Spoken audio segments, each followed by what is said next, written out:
Boa noite a todos.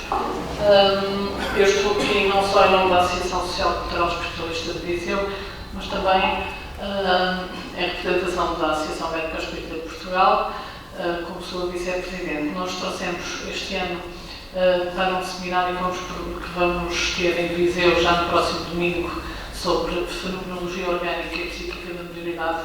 Trouxemos até nós o Dr. Sérgio Filipe de Oliveira, e quisemos também levá-lo a outras associações, principalmente para esta zona do país, para a zona também de Viseu, Coimbra e Aveiro, para também proporcionar a todos um aprendizado, já que o Dr. Sérgio Filipe de Oliveira é neuroanatomista, tem 30 anos de medicina, é professor também na Faculdade de Medicina da Universidade de São Paulo, diretor da Unispírito, da Universidade da Ciência do Espírito, da Pineal Mind também, já que ele tem um doutoramento na glândula pineal. Então, eu não vou alongar mais, convosco fica o Dr. Sérgio Filipe de Oliveira, que hoje vai proferir uma palestra sobre os aspectos científicos da doutrina de Jesus, e espero que todos possamos aprender com ele. Qual o microfone que eu... Posso chegar para ali? Ah, tá. Eu acho que eu vou... É isso. Deixar ele mais É sim? livre, né? Ou Pronto. ou coisas. Não, eu prefiro assim, mais solto, que eu tenho uma inquietude nas pernas. Eu não consigo ficar parado no mesmo lugar. Puxa, assim, aqui tá. Dá. Dá. Dá. Obrigado pela acolhida de todos, pelos ouvidos pacientes. Diz que bom terapeuta é o que ouve. Então eu me sinto terapeutizado com ouvidos pacientes de vocês. Obrigado pelo convite da casa, todos os irmãos de Ideal. Eu vim falar sobre os aspectos científicos dos ensinos de Jesus. Mas antes de falar sobre esse assunto, eu queria dizer que não tenho nenhuma autoridade moral para falar de Jesus Cristo. Então entenda simplesmente como uma reflexão pessoal, distante, bastante distante daquilo que representou, que representa o Mestre Jesus. Não tenho nenhuma pretensão de fazer qualquer análise do Mestre. A distância entre a minha figura sombria e a luminosidade de Jesus é muito grande. Então, fica entendido que é apenas uma reflexão precária a respeito do assunto. A questão de aspectos científicos também a gente precisa tomar bastante cuidado quando fala a respeito de ciência, porque existe uma tendência, vamos dizer assim, da nossa população ocidental racionalista de considerar a ciência como sendo o filtro da verdade. E não é bem assim, porque a maior parte de tudo que a gente sente, faz e usa na vida não foi provado cientificamente. E, no entanto, a gente vive. E os nossos avós viviam melhor ainda. Então, a ciência, ela, vamos dizer assim, é uma ferramenta, mas ela não pode ser considerada como sendo o filtro de tudo na vida. Sequer a medicina é uma ciência. A medicina não é uma ciência, a medicina é uma arte. Ciência é a física, a química, a história, mas a medicina, ela é uma arte prática. Então, para citar um exemplo, no laboratório de pesquisa de problemas metabólicos do colesterol, na Universidade de São Paulo, no Hospital da Faculdade de Medicina, havia coelhos transgênicos. esses coelhos tinham uma genética em que eles desenvolviam um alto nível de colesterol e placas arteriais de ateroma. E serviam de pesquisa de laboratório sobre o assunto. Eu mesmo não sou a favor de se usar animais como cobaias de laboratório, mas essa é a realidade. Havia 10 coelhos transgênicos que, com a genética da aterosclerose, desenvolviam a aterosclerose, mas um dos coelhos não desenvolveu a aterosclerose. E o pessoal falou, mas que coisa mais esquisita, porque se ele tem os genes para desenvolver a tal da doença de obstrução das artérias, como é que ele não desenvolveu? O que há de diferente nesse coelho? Diferente é o seguinte, que toda vez esse coelho, ele era abraçado pelo tratador do biotério, ficava com ele no colo fazendo cafuné. E ele era um mascote dos coelhos. E sabe-se lá por quê, deve ter sido esse cafuné que evitou a aterosclerose dele. Agora, ficaria esquisito nas publicações científicas dizer havia 10 coelhos transgênicos com aterosclerose que tinham a genética da aterosclerose, mas um dos coelhos, apesar de ter tudo isso, não desenvolveu devido ao efeito de cafuné e carinho. Este trabalho não saiu publicado, não é? Havia também um outro caso que me chamou a atenção, porque uma paciente tinha um câncer de ovário, estava internada no hospital com muitas dores abdominais. E o médico de plantão, ele era um residente do hospital e prescreveu analgésicos, mas os analgésicos não foram suficientes para aliviar a dor da paciente. Então ele deu analgésicos mais potentes, que não aliviaram também, ele chamou o assistente. O assistente veio e deu remédios com mais sabedoria, e mesmo a sabedoria do assistente não resolveu com todos os remédios do bulário que poderia se usar para a dor, inclusive nem sequer a morfina não funcionou. Quando foi de manhã cedo, após o plantão atribulado, sobretudo com aquele caso que não se resolvia, então o professor-chefe da ginecologia chegou de manhã e falaram, olha, esse caso não se resolve a dor, e está um sofrimento grande. E ele chegou, sentou no pé do leito da paciente, mexeu nos pés dela e falou, bom dia, como é que vai a senhora? Está com muita dor?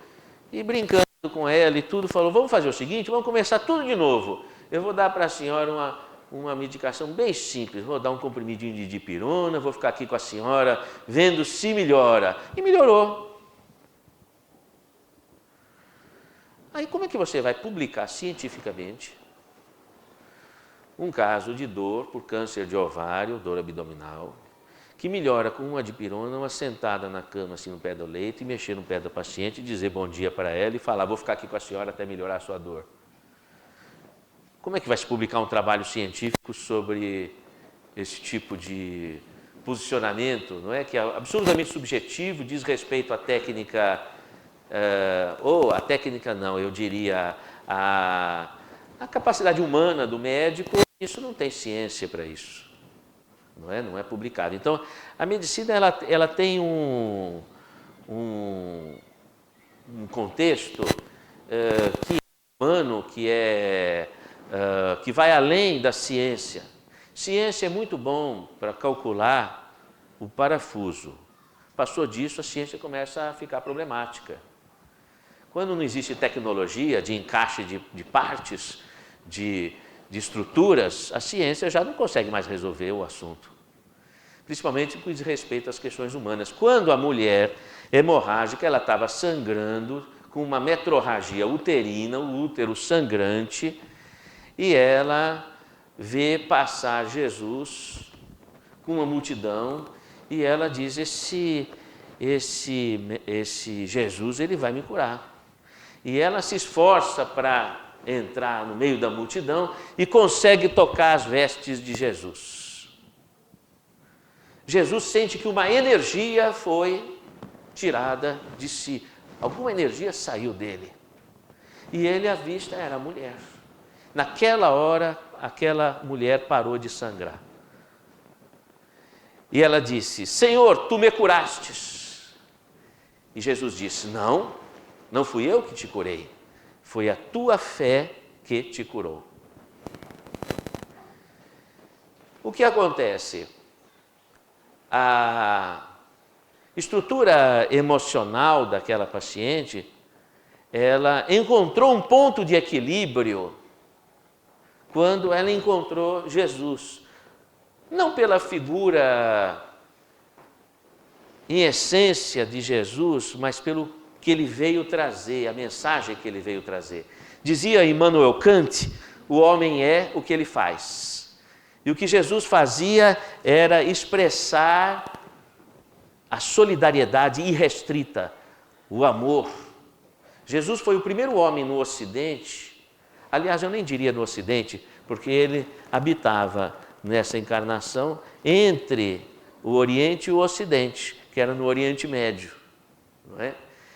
Jesus, ele foi o primeiro homem que exerceu o comportamento da fraternidade irrestrita. Antes dele não havia esse comportamento. Por exemplo, os hindus eram fraternos aqueles que eram da mesma casta. Assim também os chineses. Assim também os fariseus eram fraternos entre eles. Não sendo fariseu, podia morrer. Se fosse romano, eles se respeitavam. Não fosse romano, fosse um egípcio, podia morrer. E se ficasse doente e não representasse mais a raça, jogava no Vale dos Leprosos. Quer dizer, a solidariedade era condicionada a certos parâmetros. Solidariedade irrestrita de você amar a pessoa em qualquer condição que ela se apresente, esse caso não havia. Não havia. Quando Jesus prega a solidariedade a todos e a tudo, porque Jesus não veio trazer uma religião para dizer essa religião é a verdade. Não. Jesus veio abraçar todas as religiões. Jesus não veio dizer quem é melhor que quem. Jesus disse, todos somos irmãos. Então, Jesus, ele veio abrir o coração para todas as diversidades de cultura e para todas as diversidades humanas. Esse é o Jesus. Esse Jesus, ele é um representante dos grandes avatares que vieram trazer paz para a humanidade. É um zênite, um eixo central de expressão de um comportamento que na época dele era bizarro, o comportamento solidário.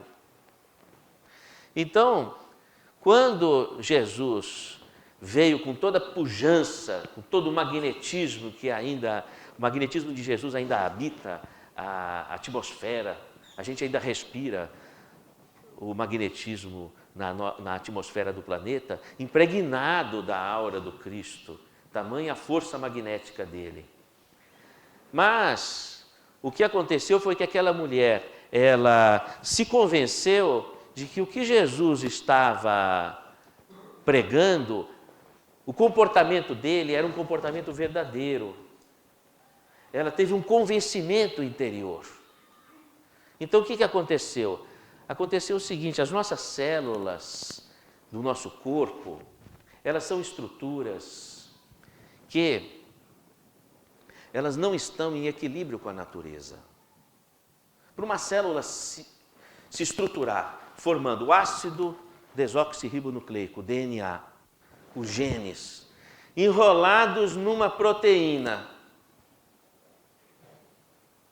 Um DNA tem 2 metros de extensão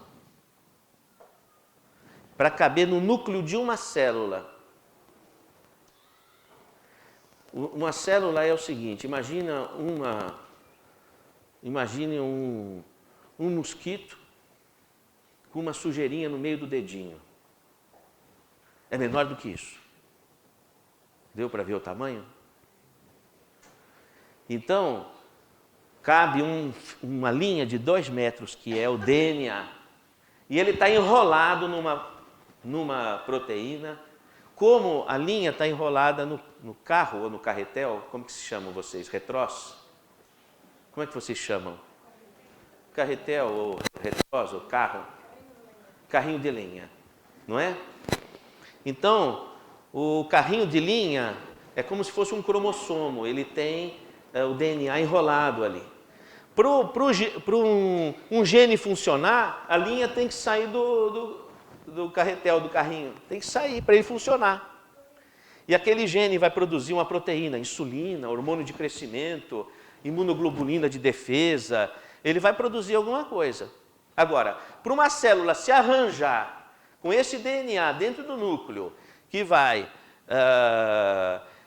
transferir uma informação para produzir uma proteína. Então, vem lá o RNA mensageiro, que é construído de acordo com os moldes do DNA no núcleo celular. O RNA mensageiro passa no citoplasma da célula. Estou falando para o pessoal que está estudando faculdade, né? Mas não tem problema, é só para... Depois eu volto para o normal. E depois esse RNA mensageiro, ele sai para o citoplasma. Só que ele sai com o código dos introns e dos exons do DNA. Os introns são genes intrometidos, que não servem para nada. Para nada eu quero dizer para produzir nenhuma proteína. Mas os exons, eles se reorganizam em um mesmo gene, pode organizar os exons de formas tão diferentes que produzem muitos outros tipos de proteínas.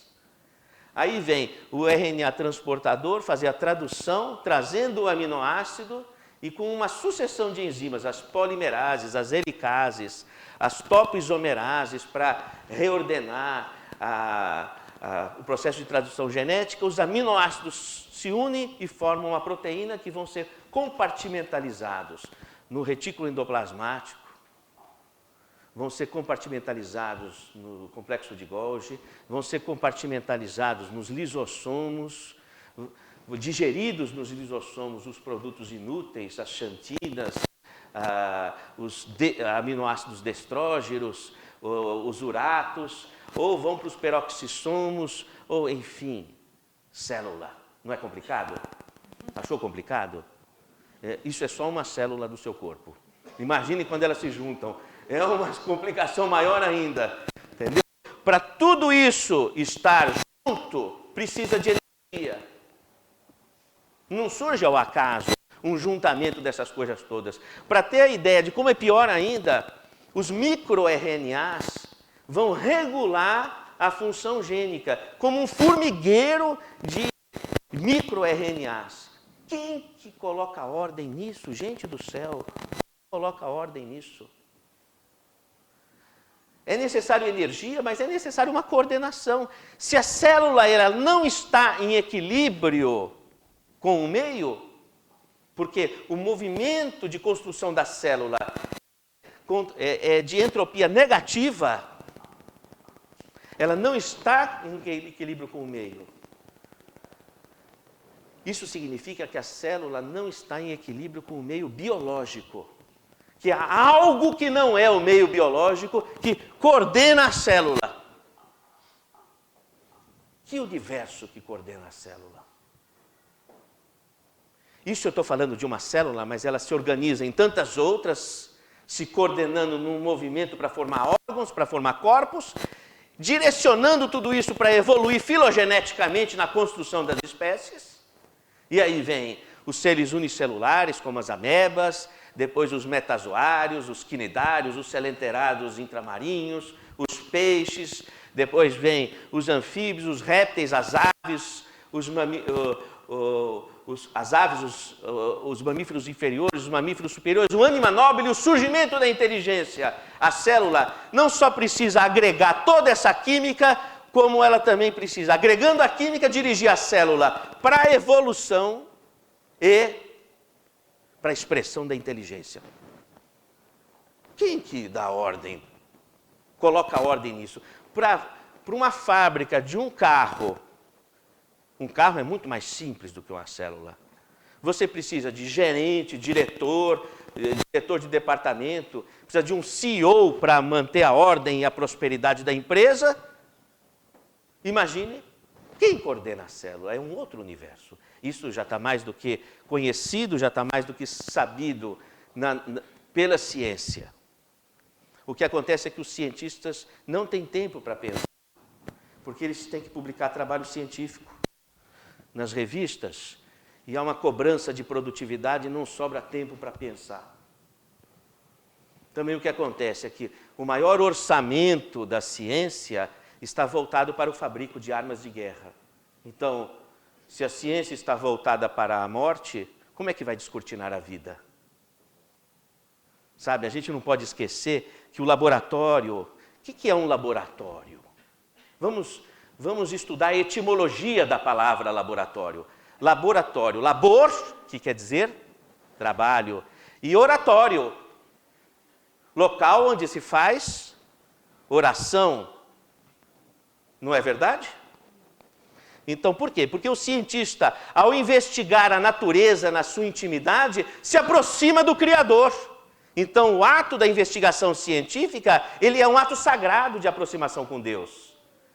E se nós perdermos essa conexão, nós deixamos de cumprir a função do que seja de fato a ciência, do que seja de fato o local onde se busca o conhecimento, que é o laboratório.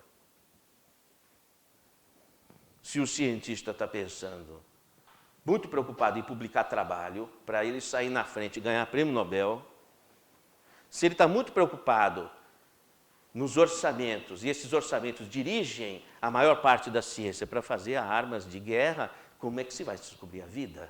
Existe um certo espelhamento entre a nossa estrutura interna e a estrutura de Deus.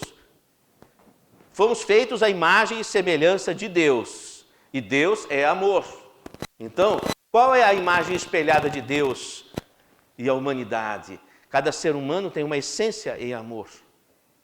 Deus é amor. Se eu fui feito à imagem e semelhança de Deus, eu sou amor. Então, quando você busca a Deus, você se encontra a si. Quando você ama, você encontra a Deus e você se encontra a si. Se você não ama, se distancia de Deus e se distancia de si. Qual é que é a diferença entre um ser animado e um ser inanimado? Uma pedra e um ser humano. Uma pedra foi feita por Deus também. Se Deus é amor, uma pedra é amor. Uma pessoa foi feita por Deus. Se foi feita por Deus, se Deus é amor, uma pessoa é amor. Mas qual é a diferença? O ser animado é capaz de amar. O ser inanimado é amor, mas não é capaz de amar. Só é vivo quem ama. Quem deixou de amar é pedra. Então, quando se fala fora da caridade não há salvação, fora do movimento do amor, na expressão de nossas palavras, de nossas ações, de nossas atitudes, não existe vida. Há um distanciamento da vida, há um distanciamento de Deus. Então, quando nós vamos pesquisar a célula e o seu funcionamento, se nós estamos de fato entendendo o que representa a ciência, nós vamos resgatar tudo o que foi construído de saber em torno da célula, numa meta-análise de toda a produção científica. E aí eu vou entender, olha só, a ciência já chegou num ponto que me permite dizer: o comando da célula é epigenético, é superior ao gene. E mais do que isso, ele não está no sistema biológico, está em um metasistema, em alguma outra força que nós desconhecemos. Mas veja bem, a nossa estrutura corporal é uma estrutura mediúnica. Por quê? Porque ela intermedia a relação entre esses dois universos. O universo biológico e o universo da alma. Por quê? Porque uma célula do nosso corpo, do seu corpo, é sensível às manifestações químicas e mecânicas. O osso que quebra numa queda, a fome que aperta no estômago, o veneno que intoxica os rins.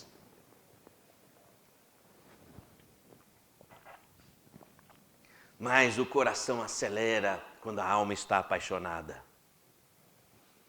Então, o mesmo corpo que é sensível ao universo material, também é sensível ao universo da alma. O corpo é uma estrutura de dupla face. Uma face voltada para a biosfera, para o biológico, para o químico, para o material. E uma face voltada para o universo imaterial da essência da alma ou do espírito. É uma estrutura que intermedia dois mundos, o mundo biológico e o mundo espiritual. O organismo nosso é uma estrutura mediúnica, ele intermedia esses dois mundos. Então o meu corpo reage às minhas emoções.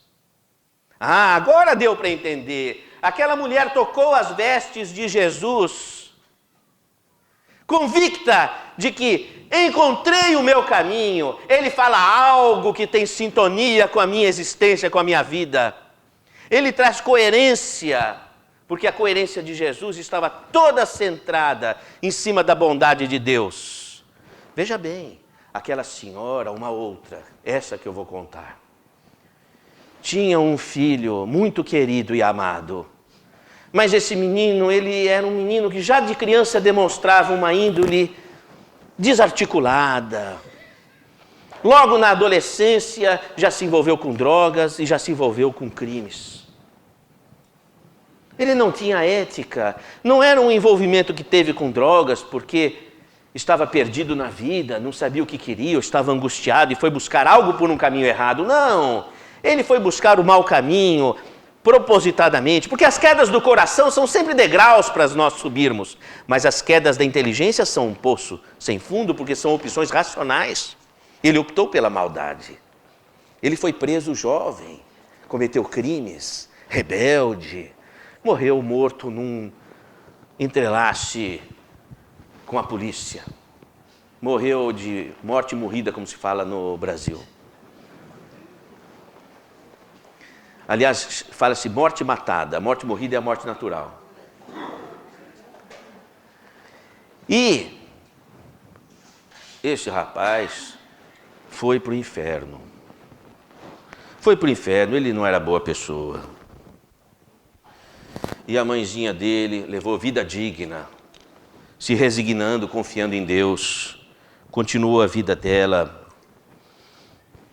na paz, no amor. Sempre questionando, puxa, o que eu poderia ter feito de melhor para o meu filho para que ele não caísse? Morreu idosa de morte morrida. Depois de uma vida digna, e ela foi para o céu. Chegando no céu, Deus disse para ela, fostes boa estar nos céus. E ela disse, Deus, agora eu quero ver meu filho. Não pode, ele está no inferno. Porque ele foi mal. Mas, Deus, eu prefiro ir para o inferno com meu filho do que ficar no céu. Não, não pode. Porque a senhora foi boa, a senhora vai ficar no céu. Mas ficar no céu sem estar com meu filho é estar no inferno. Ainda que eu esteja no inferno, mas esteja com meu filho, eu estou no céu. Não. A senhora ficará no céu eternamente. E seu filho no inferno eternamente. Que dê a bondade de Deus. Um professor que vê um aluno passar dificuldades numa prova, ele dá a oportunidade de fazer recuperação, de fazer o ano novamente. O conselho de classe conversa com a família, vê se a criança precisa de uma pedagogia, um psicopedagogo. Não é assim que se faz? Se a gente faz isso, imagina Deus. Então, como Deus é bondoso e é todo amor e misericordioso, ele diz, seu filho, ele não tem status vibracional para alcançar os céus. O status vibracional dele, a vibração magnética é de uma sintonia muito pesada, ele não consegue ascender. E a senhora, com tanta luz, tampouco consegue descer ali para os infernos, porque o seu magnetismo é muito suave. A senhora chegaria ali já inconsciente, não conseguindo lidar com aquelas energias pesadas, mas há uma solução. A senhora irá renascer primeiro e depois irá receber em seu útero novamente ele, porque na matéria é possível juntar uma pessoa que está no mundo das trevas com uma pessoa que está no mundo dos céus e que essas pessoas possam recomeçar em posição de igualdade, porque a dor é igual para todos nós. Bons e maus. E ela aceita, porque Deus é bom. E a mensagem de Jesus envolve, portanto, a mensagem do contínuo da vida e das possibilidades de começar de novo, na ciclicidade palingenésica da reencarnação. Agora, o amor é a essência da mensagem do Cristo, mas o amor só se justifica no contínuo da vida. Ora, se todos nós formos virar pó e a matéria comanda através da genética, então ninguém tem méritos. Ou o ser humano não tem mais méritos do que um bom legume. Se nasceu com a genética boa, é bom legume. Se nasceu com a genética ruim, é um mau legume. Então significa que não há méritos. Então para que amar? Para que sofrer pelo amor, lutar, fazer sacrifícios? Para quê? O amor só se justifica no contínuo da vida, a mensagem do Cristo. Alia esses dois conceitos em essência. A eternidade da vida. Ele volta da cruz e aparece, a minha paz vos dou, demonstrando aquilo que ele falava. Meu reino não é deste mundo, há muitas moradas na casa de meu Pai. Aliás, essa era uma das características científicas mais prementes de Jesus.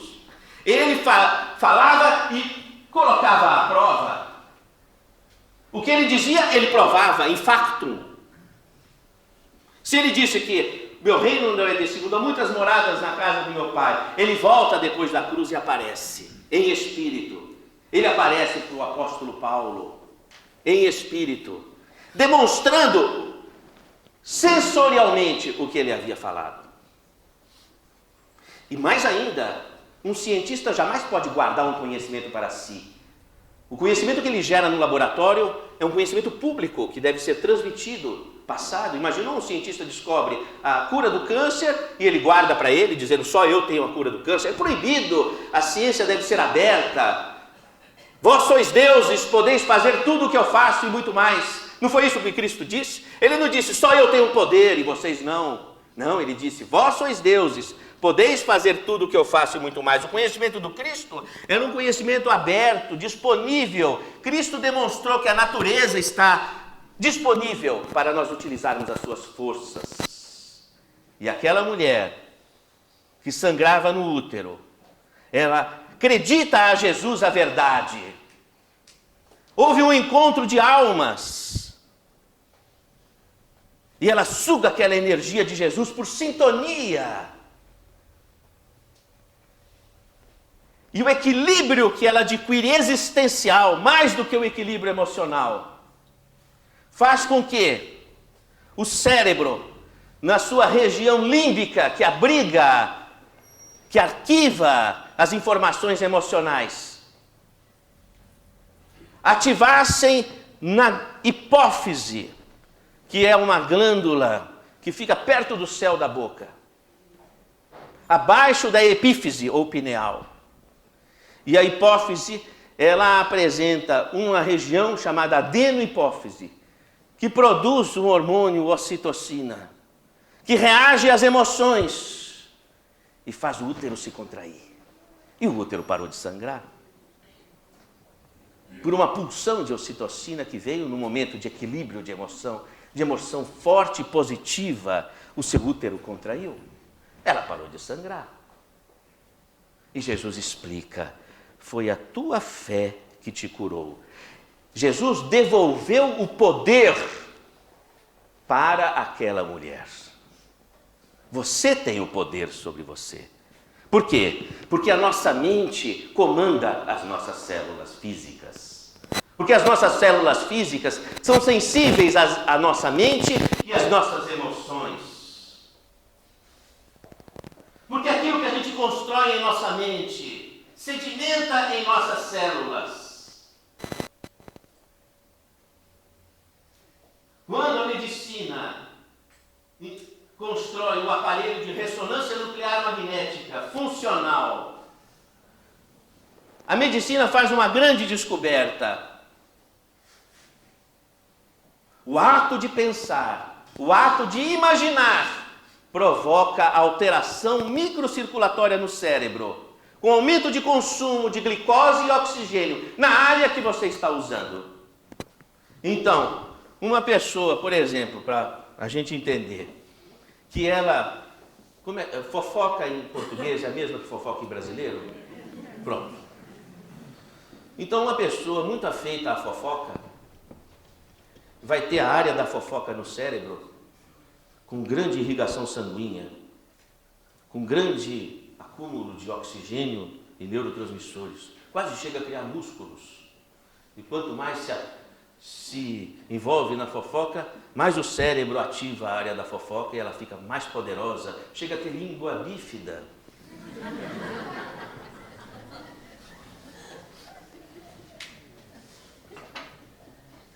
Sabe que a cruz do Cristo, a cruz do Cristo é o único móvel de carpintaria que nós conhecemos de Jesus, apesar dele ser carpinteiro. O único móvel de carpintaria de Jesus foi a cruz que nós conhecemos. E a cruz do Cristo, ela apresenta um madeiro horizontal que representa o horizonte dos nossos problemas. E apresenta um madeiro vertical que sustenta o madeiro horizontal, apontado para a luz, que é a solução dos problemas. É a representação da solução. Todo problema é uma cruz. É o problema em si, representado pelo madeiro horizontal, sustentado pela solução. Então, quando nós enxergamos no problema somente o madeiro horizontal do problema, o cérebro, ele ativa a circulação nas áreas que só enxergam o problema.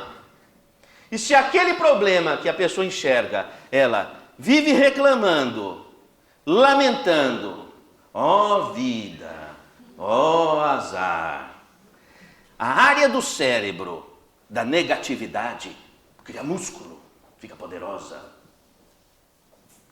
Agora, se nós lembrarmos que todo problema é uma cruz, quando vem o problema, a solução está implícita nele, e nós buscarmos um exercício para encontrarmos no problema a mensagem divina da vida, a nos indicar novos caminhos da alma, nos convidando à paciência, ao estudo mais aprofundado, a fortalecimento da fé, a confiança em Deus, a esperança, a perseverança,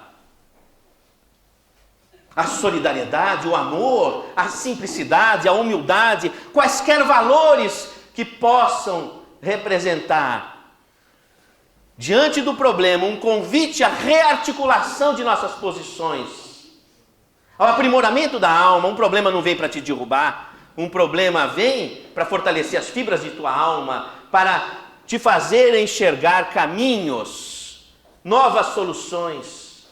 E se nós, diante do problema, nós buscarmos encontrar, há algo que Deus quer me transmitir, alguma mensagem boa e positiva, representativa de minhas necessidades de aprimoramento e desenvolvimento interior. Há algo, porque toda cruz tem um madeiro vertical apontado para a luz, esse problema deve ter também. Então, esse exercício da busca do lado construtivo da problemática que vivemos, seja de saúde, da convivência conjugal, convivência de família, atritos interpessoais, problemas no trabalho, problemas financeiros, problemas da alma, nas depressões, nas ansiedades, nos transtornos obsessivo-compulsivos, nas mais variadas formas de fobias, nos problemas sexuais, nos problemas metabólicos, nas diversas doenças, quaisquer problemas vêm para nos indicar caminhos. Tem um madeiro vertical sustentando e apontando para a luz. Muito bem.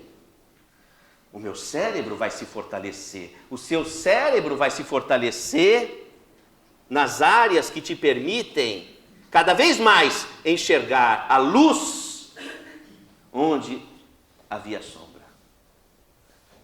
Não há sombra sem luz. Alguém consegue promover sombras sem luz? É possível se fazer sombra se não houver luz? Não. Então, toda sombra, tudo que é problemático, é, na verdade, uma manifestação angulada da luz. E nós precisamos enxergar a luz. Eu não digo vocês que são pessoas iluminadas, mas o pessoal do Brasil, que sempre olha o problema pelo problema, sem parar um pouco para, como fez Joana de Cusa. Tinha um marido problemático, Joana de Cusa.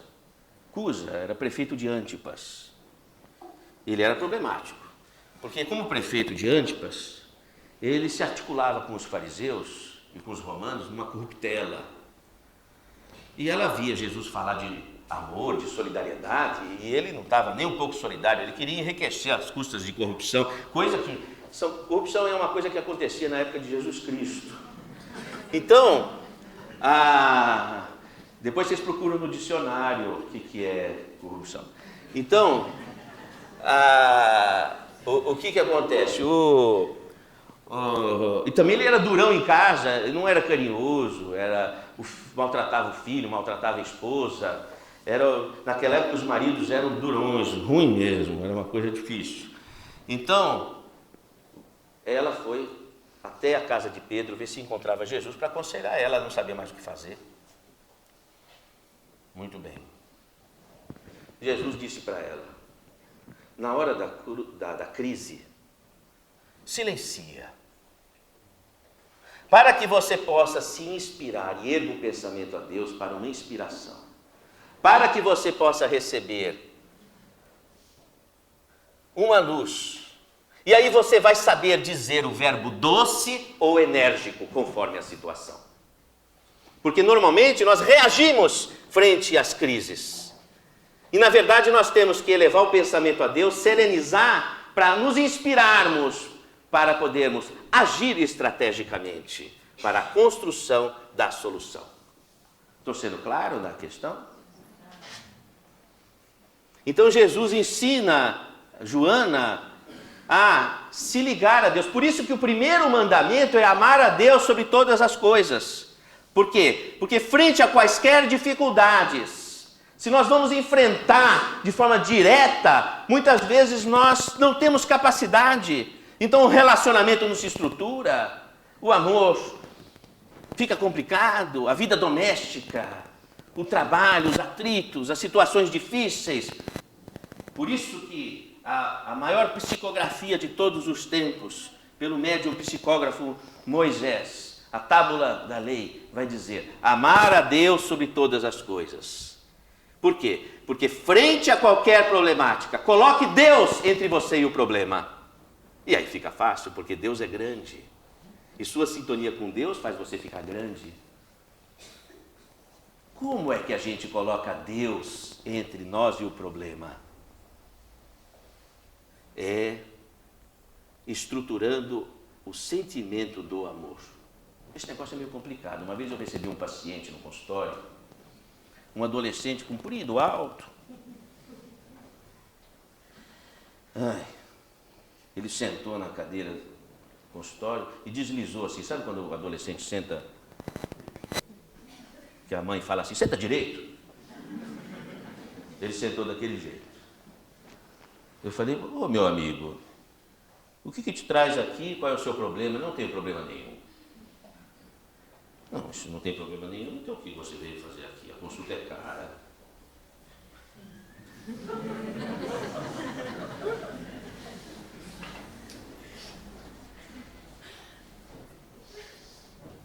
Para chegar até a consulta, o problema tem que ser maior que o preço.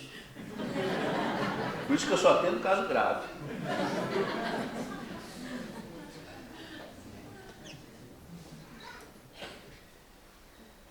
Falei, é cara a consulta. Não, doutor, não é cara, não. O senhor fala para vir nas assistências espirituais toda semana, posso vir todo dia de graça? Falei, puxa, você escapou dessa. Meu amigo, qual é o seu problema? Não tenho problema nenhum, doutor. Eu falei, mas então por que você está aqui? Meus pais falaram para eu vir para cá. Eu falei, então qual é o problema que seus pais acham que você tem? Não sei.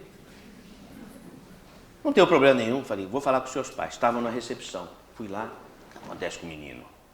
Doutor, ele está usando droga. Ele está usando droga.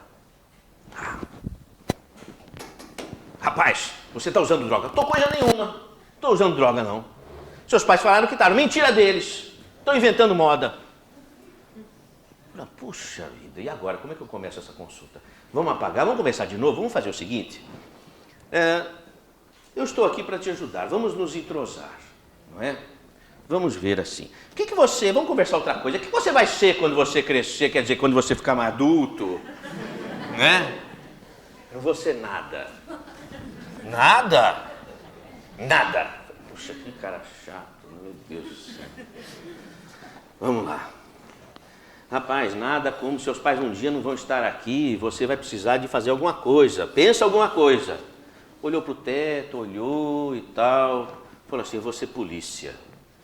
Bom, polícia é bom, porque você vai trabalhar pela justiça, pela paz, pela coordenação da harmonia social. Que nada, doutor, porque eu vou poder matar e não sou preso.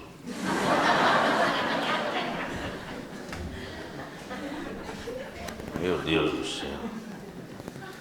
Falei, na polícia você não entra, eu trabalho para a corporação e mostrei o meu distintivo. Na corporação você não entra, você é mau elemento. Já vou ligar agora. Aí ele, vai embora. Ele saiu assim de fasto, fechou a porta assim. Eu desliguei o telefone e falei, que droga de médico que eu sou. Que droga de médico.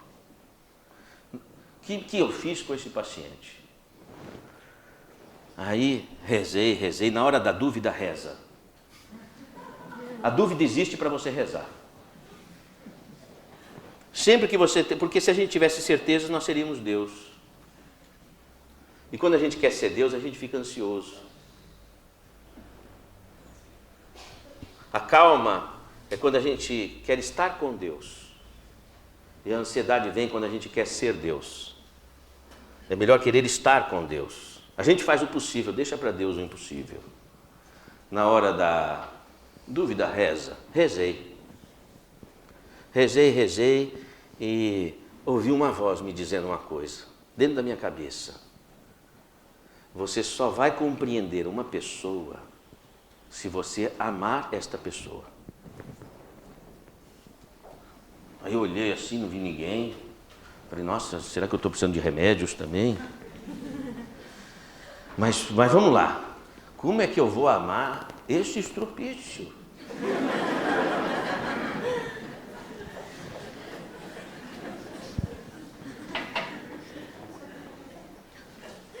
Faça que ele é seu filho. Aí ficou fácil. Porque se eu entendê-lo como meu filho, eu sei o que é amar um filho. Eu tenho filhos. Então eu liguei para a casa dele, pedi pelo amor de Deus, ajoelhei no telefone, volta aqui para o consultório, vem conversar comigo. Ele voltou. Ele voltou vindo pelo corredor, eu tenho um corredor comprido, e falei, filho. Ele falou, não sou seu filho? Filho de Deus. Ah. Aí senta. Olha, é o seguinte, eu sou médico, eu vim aqui para te atender e eu não te atendi porque eu não consigo me comunicar com você.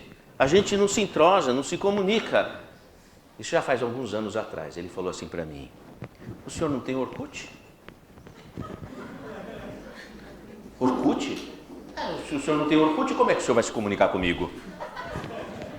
Como é que é esse negócio de Orkut? É a mesma coisa que fosse o Facebook hoje. Eu falei, não tenho. Eu falei, então o senhor não vai conseguir se comunicar comigo. Toco eu fazer Orkut. Vamos lá, vamos adiante. Vamos entrosar os nossos gostos. Do que você gosta? Gosto de beber, doutor. Beber o quê? Whisky. Whisky? Nossa, eu não gosto de whisky. Eu não gosto nem de beber, nem posso beber. Eu atendo pessoas dominadas pelo álcool. Eu tenho que dar algum exemplo. Vamos lá. Que mais? Música. Aí ele falou uma música lá, que era um rock pauleira, cemitério, tumba. Eu falei, rapaz do céu, não é possível. Eu estou ficando nervoso aqui, eu não tenho mínima sintonia com você. Eu não tenho Orkut, eu não gosto do que você gosta. Como é que nós vamos nos entrosar, então? Afinal de contas, como é que é isso, né? Eu já me desequilibrei. Ele falou, calma, doutor. Não é? Olhou para minha mão assim, viu a aliança, falou assim, o senhor é casado? Eu falei, sou. Então, o senhor gosta de mulher? Eu também.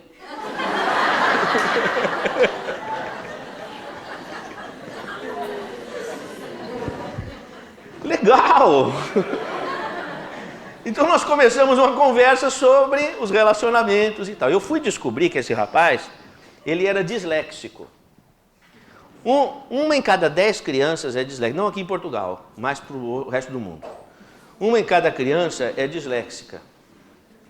E o disléxico, ele tem o cérebro direito mais desenvolvido que o esquerdo. Então a lógica dele vem pela arte, pela música, pelo espiritual, pela socialização, não vem pelo raciocínio lógico formal. Então se a escola é muito formal de raciocínio, ele vai mal na escola. Não é porque ele é burro, é porque a pedagogia precisa estar adaptada por uma pessoa que tem o cérebro direito mais desenvolvido.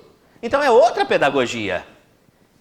E ele vai saber tanto quanto. Ele fazia cada maquete de arquitetura, incrível a habilidade visoespacial dele, porque o cérebro direito era mais desenvolvido.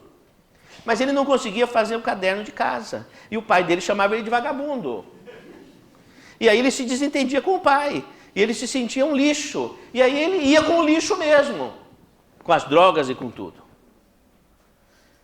E só veja, eu só fui entender o menino quando eu me dispus a amá-lo.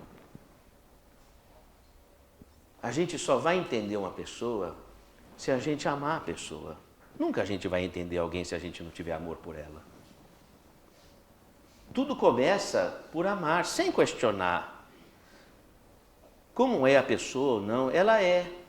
Então, vamos amar. Aí você vai entender a pessoa. E aí você vai conseguir articular uma transformação daquela pessoa.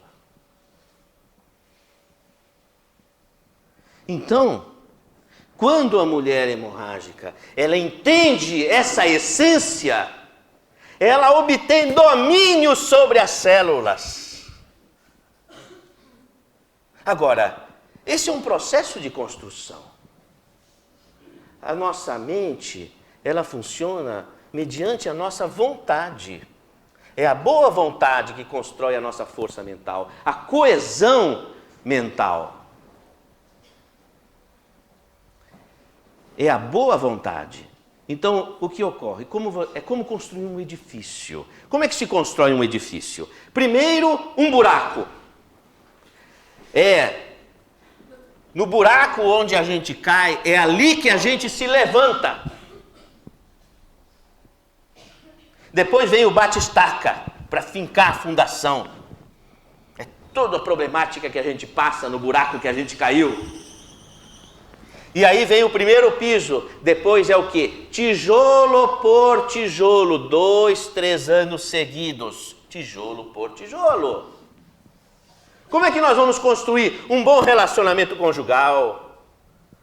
Como é que nós vamos construir uma família harmoniosa? Um trabalho institucional harmonioso? Harmonia e prosperidade na nossa vida, se nós não construirmos em nossa mente, tijolo por tijolo. Sim, porque tudo primeiro acontece na nossa mente. O homem das cavernas já havia ensinado para a gente isso. Será que nós vamos ter que voltar para o começo de tudo? Antes de caçar o bisão, ele fazia o quê?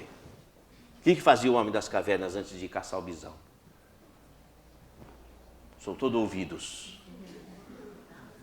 Ele desenhava nas cavernas. Os desenhos rupestres das cavernas não são desenhos para apresentação em amostra artística. Eles são feitos no espaço mais escuro da caverna, porque era um ritual em que, desenhando a caça ao bisão com pleno sucesso, ele mentalizava o que ele ia fazer. E o que ele mentalizava, ele alcançava.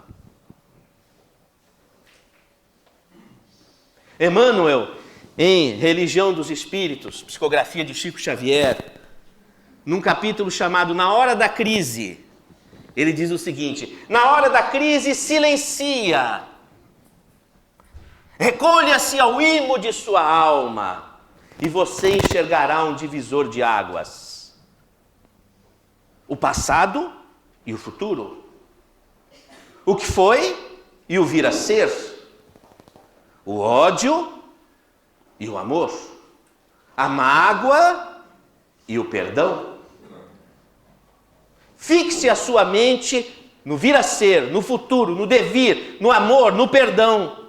e construa na sua mente o vivo propósito de se articular com os conceitos do perdão, do amor, do devir, do vir a ser. Alguém que não constrói objetivos numa missão de amor, detém a mente no passado, em todos os conflitos que nós trouxemos do passado. O passado é como a imagem de um caleidoscópio. Conforme a posição que você olha, você vê uma imagem.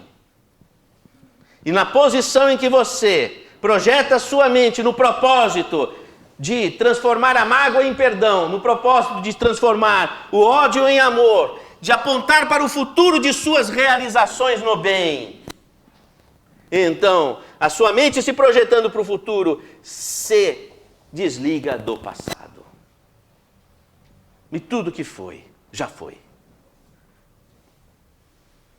E você começa a articular na mente propósitos luminosos que fazem com que o seu cérebro cada vez fique mais capaz de, neurologicamente, perceber, sentir, captar vibrações do mundo espiritual luminoso. Quantos órgãos dos sentidos, quantos tipos de órgãos dos sentidos nós temos que a medicina conhece? E isso, 23 órgãos descobertos até agora. Quem falou 5, falta 17, perceber que está sendo usado. Pelo menos. Tem tempo, ainda há tempo. Não é? Então, nós temos um potencial imenso mental que tem uma dominância sobre o nosso organismo e a nossa realidade. Se eu tenho um propósito de estar aqui com vocês, é de nós nos articularmos com esse conceito trazido por Jesus. Mudarmos a nossa vida.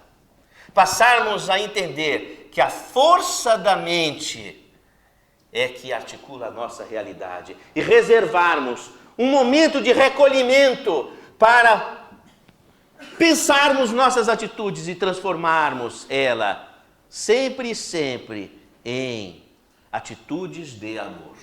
Ah, mas hoje eu pensei, quando eu fui ver, comigo acontece muito isso. Ah, eu vou perdoar, vou ser sereno, calmo. Nossa, eu estou me sentindo assim, elevadíssimo. Quando encontro com a pessoa, vai tudo por água abaixo. Eu não sei vocês se são pessoas iluminadas, mas eu sofro desse problema. Tem que começar tudo de novo. Nossa, quando eu pensava que eu já tinha alcançado aquilo, olha o que acontece. São Paulo dizia o seguinte: quando faço bem, trago o mal comigo. Sabe, quando a gente mergulha de cabeça no bem, a gente leva tudo da gente, tudo que a gente tem de bom e tudo que a gente tem de ruim também. Por isso que não há convivência sem perdão. Todos nós somos pessoas que temos as nossas assimetrias. Não há como criar ídolos. Como dizia Sócrates, um grande homem é capaz de uma grande mentira. Não dá para idolatrar ninguém. Porque todos somos capazes do bem e do mal, conforme a circunstância. Então não há convivência sem perdão. Nós temos que enxergar a dimensão humana onde ela está. Nós temos as nossas rugas e as nossas rusgas. Nós temos as nossas sombras, mas nós temos o amor dentro de nós, que é o poder divino, a nos dar a direção. Nos ensinou Jesus a abraçar esse poder divino. Quando ele define Deus como Pai. A mãe acolhe, coloca no colo. É a deusa Gaia, a terra que nos recebe. É esta energia que acolhe a humanidade, a natureza. Mas Deus coloca a pessoa, o seu filho, para caminhar com as suas próprias pernas. É a metáfora do pai. Vai ao mundo trabalhar, mas dá amparo, dá apoio. E ele diz que esse pai está nos céus. Mas o céu de Jesus, entre pescadores ali humildes, me lembra uma senhora que trabalhava em nossa casa, uma senhora que tinha um poder, um coração imenso, mas ela não tinha feito escola. E ela falava: doutor, o senhor vai para Portugal? O senhor vai de avião? O avião fica em cima das nuvens ou embaixo das nuvens? Fica em cima das nuvens. Mas é possível ir para cima das nuvens? É. Como é que é em cima das nuvens? Existe alguma coisa acima das nuvens? O céu da época de Jesus, diante das pessoas humildes, era até onde as nuvens pairavam. E quando Jesus fala, Pai que está no céu, Ele está dizendo que Deus está na atmosfera que nós respiramos. Então, eu tenho Deus dentro de mim, em cada momento que respiro. E se estiver mais aflito, mais ofegante diante das ansiedades, mais presença divina em nosso peito, próximo de nós. Mas ele disse que não se alcança ao Pai, a Deus, sem conjugarmos o pronome nosso. Sem nos entendermos irmãos uns dos outros. Sem, portanto, amarmos-nos e perdoarmos uns aos outros, não alcançamos Deus. Esse Deus cuja energia, cujo hausto criador, nós inspiramos no oxigênio que nos dá vida. E Jesus nos ensinou também que o nosso poder está em nossas escolhas. Como ele disse, a tua fé te curou. O que é a fé? A fé é você recordar o teu futuro e ser fiel a ele. Recordar o futuro? Sim! Antes de você escorregar para a barriga da tua mãe.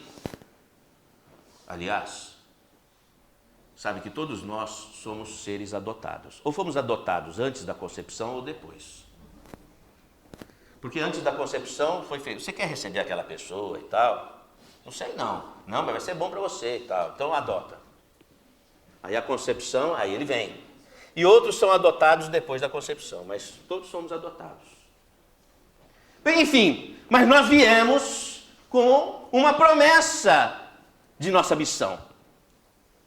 E essa promessa, que é a predestinação, é o nosso futuro, é o sentido da vida que nós devemos dar, a nossa missão, está na nossa memória. É ou não é? Então, quando nós nos recolhemos ao nosso interior na busca dessas promessas e encontramos os propósitos de nossa missão, e você cumpre essa missão, você é fiel a ela, você tem a fé que remove montanhas. Fé é a fidelidade aos caminhos de sua predestinação. E nós precisamos saber fazer escolhas para escolhermos o caminho certo da nossa predestinação. Veja bem, alguém está na floresta, não sabe para onde vai, fugindo da jaguatirica, fugindo da cobra, fugindo da picada dos insetos, não sabe para onde vai correndo, fugindo. Encontra a ribanceira de um rio caudaloso, frio. Ele senta na pedra, todo machucado, e diz, meu Deus, o que eu faço? Não sei para onde ir. Mas se você disser a ele, atravessando o rio, você tem comida, abrigo e socorro, ele esquece todas as dores, esquece tudo o que passou e nada correndo o rio. É ou não é? Então, quando nós sabemos por que viemos ao mundo, porque Deus nos colocou no mundo, qual é a nossa missão, qual é a nossa predestinação, e nós somos fiel, nós temos a fé que remove as montanhas do nosso passado, de tudo que a gente tem que enfrentar em todas as situações que nós vivemos.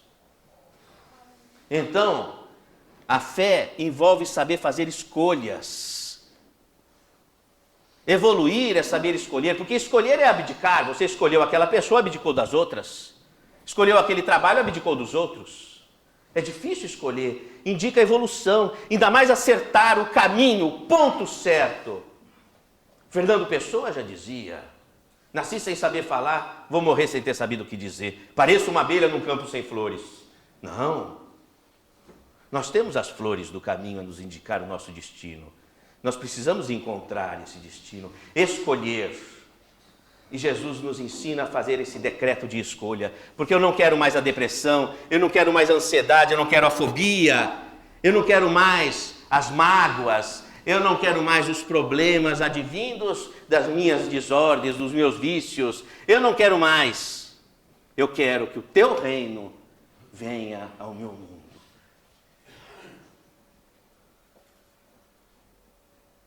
Que o teu nome seja santificado como representação do amor, que passa a ser a minha escolha. Pai nosso que estais nos céus.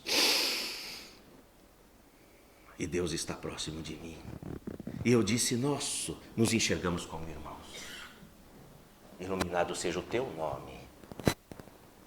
Venha a nós o teu reino.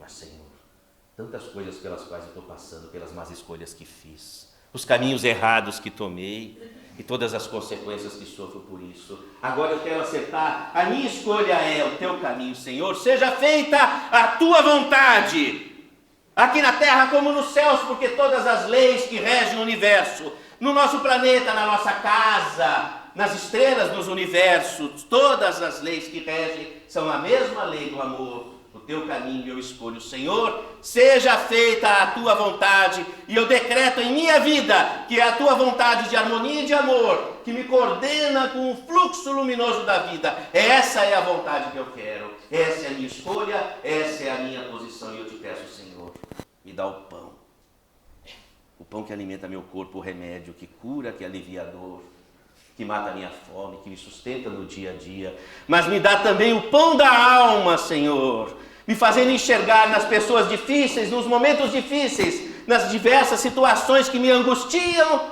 o alimento da alma, num verdadeiro convite à minha transformação interna em direção ao teu amor. Os meus problemas, Senhor, são o pão que alimenta as fibras de minha alma e me fortalece, que eu não jogue cinzas no pão, me queixando e reclamando das agruras da vida, que vem alimentar de forças a minha alma. Dai-me o pão de cada dia.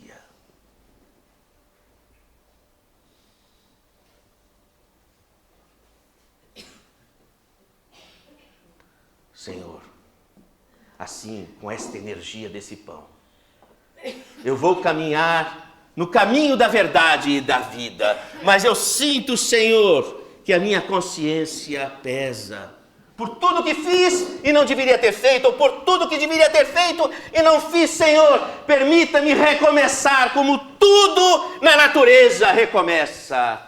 Liberta minha consciência da culpa, Senhor, perdoa as minhas faltas. E minha consciência se abrilhanta a receber a luz divina. E eu caminho no caminho da verdade e da vida, mas o meu coração pesa.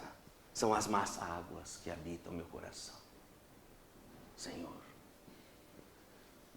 me ajude a eliminar as más águas, perdoando aquele que me ofendeu. Liberta meu coração. Que meu coração possa ser um cálice dourado a receber a tua luz. Ah, Senhor, eu perdoo, Senhor. Me ensina a perdoar. Eu vou chegar em casa, Senhor, e meu coração vai estar limpo das más águas. Eu vou começar de novo, Senhor. Eu vou aceitar, eu vou perdoar 70 vezes 7, tantas vezes nas representações do infinito. E vou começar de novo. Senhor, se for difícil, ainda assim eu vou te colocar na minha frente, porque se é difícil comigo, será fácil com o teu poder diante de mim. E meu coração agora caminha sem as más águas. Senhor, que no caminho da verdade e da vida eu não caia nas ilusões dos meus desenganos, dos vícios, das minhas viciações mentais, das mesmas atitudes. E que eu possa, Senhor, enxergar no caminho da vida uma estrada incrustada de pontos de milagre. Que aquelas alfinetadas do dia a dia anônimas, que fazem doer meu coração, que desequilibram minha consciência na convivência miúda do dia a dia. Que eu saiba, diante das dificuldades, numa manhã cedo, que eu possa enxergar os pontos de milagre de minha existência, entendendo que se o universo foi construído por um Deus de amor, tudo é amor. E eu estou procurando encontrar-me neste universo como partícipe dele, construindo também o amor em minhas atitudes. Esta é a ciência do Cristo. Esta é a ciência de Jesus. E na academia da vida, meus irmãos e minhas irmãs, vocês já estão diplomados. Cada um nesse instante recebe um diploma. Cientista da paz, pesquisador do amor. Já se percebendo como servo de Deus, irmãos uns dos outros, articulados como apóstolos da vida, da paz e do amor. Diferente das épocas passadas, em que frequentávamos anfiteatros para apedrejar o Cristo, ou fomos indiferentes, porque ninguém aqui foi Paulo ou Madalena na cruz, ou qualquer um dos apóstolos, mas nós fomos aqueles que estivemos indiferentes. Mas hoje, Senhor, vou sair daqui como Paulo adentra as portas de Damasco, renovado em meus propósitos, o coração limpo das mágoas, vou arregaçar minhas mangas e trabalhar para o bem. E se eu não souber qual é meu caminho, Senhor, o meu caminho vai ser a tua inspiração nos momentos de oração. Porque, Senhor, eu sei que a oração é um moto contínuo como a respiração. Devemos estar sempre orando e vigiando, aprimorando o mínimo pensamento, a mínima atitude, direcionando-o para o amor, tijolinho por tijolinho, na construção de nossa existência. E a todos nós é dado construir o edifício luminoso de nossa existência. Vós sois deuses, podeis fazer tudo o que eu faço e muito mais. O Cristo nos entregou esta ciência, devolvendo para nós as forças da natureza que estão em nossas mãos, as forças ricas do pensamento e do sentimento, quando articuladas com o amor, com o conhecimento vivido da vida articulada com o bem. A consciência só se torna lúcida quando o saber é transformado na ação do bem. E é esse o nosso caminho, a nossa trilha. Meus irmãos e minhas irmãs, que a espiritualidade de luz que habita esta casa possa rumar contigo até tua casa para que lá haja paz. E esta noite possa ser uma noite reconstrutora para os nossos pensamentos, as nossas células, para a nossa família, para os nossos propósitos, para esta cidade, para este país, para o mundo. E não vamos esquecer nossos irmãos. Portugal está lindo. É uma joia, Portugal. Olha que casa maravilhosa.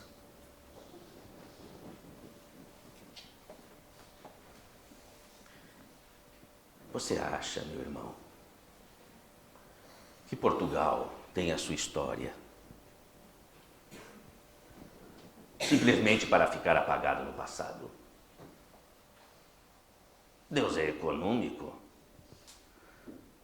Não vai gastar toda a energia de séculos de uma nação que marcou a história para depois ficar na ponta de uma península esquecida entre as árvores e o mar. Não. Portugal está lindo. Está tudo bem. Agora, vocês, nós, vamos navegar por mares nunca dantes navegados.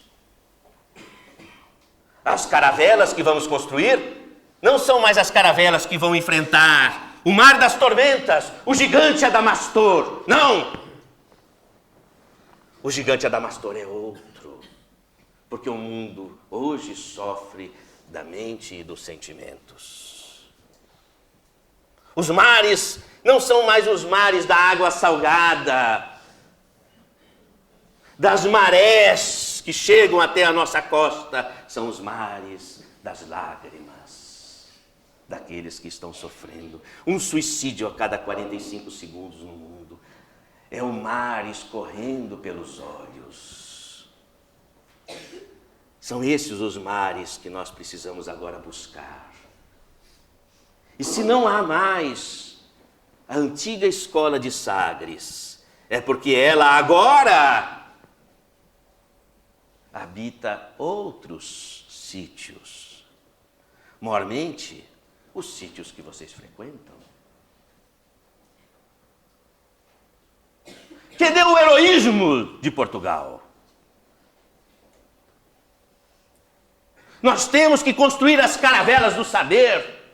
juntar a ciência com o Cristo, atender às necessidades humanas, uma charge. E houve guerra. Charlie, a charge, e houve guerra. É a força da palavra, a força da expressão. Num momento em que a comunicação é fácil, nós temos mares para navegar, instrumentos, inteligência. Precisamos ativar de novo a força heróica de um povo por outros mares. Errar sem saber é perdoável. Saber e não fazer é problemático, meus irmãos. Inês não é mais morta. Foi descoberto o contínuo da vida.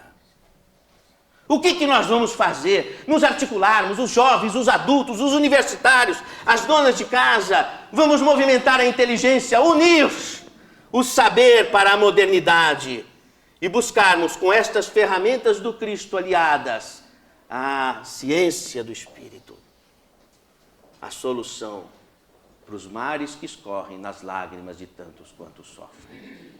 Está aí o heroísmo. Se está havendo intrigas, se há brigas, se há problemas de convivência no lar, no mundo interior, insatisfações, sempre quando nós nos queixamos do outro, nos queixamos da vida, é porque nos falta trabalho para o Senhor.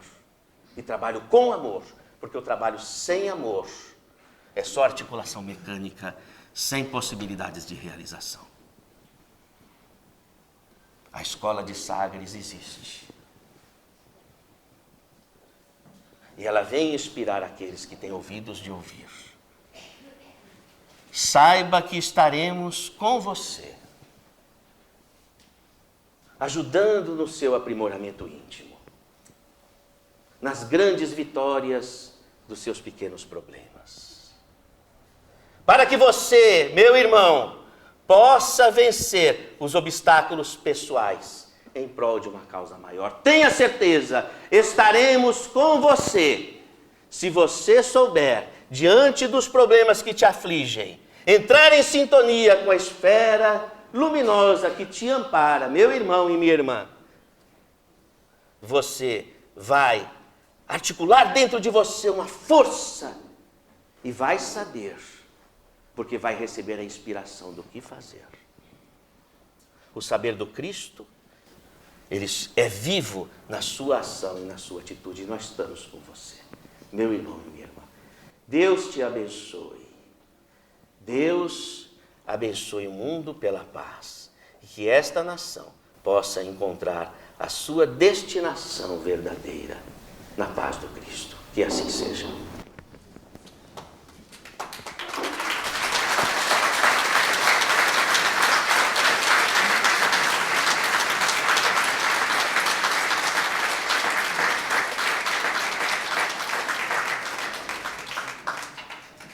Obrigado a vocês.